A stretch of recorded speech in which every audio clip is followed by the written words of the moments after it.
nên luyện khảo ngày đang luyện khảo một tầng khảo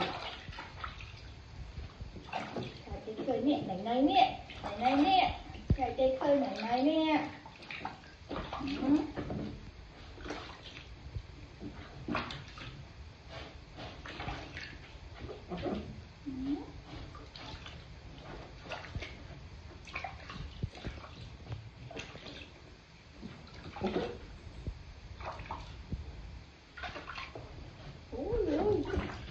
quán trên được thôn đi đó lời đấy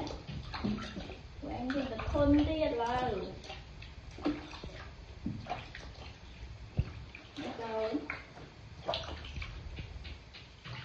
kẹt tắt cái này là nhé việc thao tùm máy nhé kẹt tắt cái nhé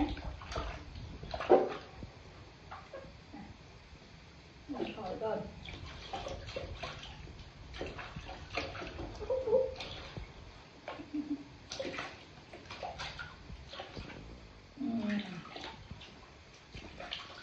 okay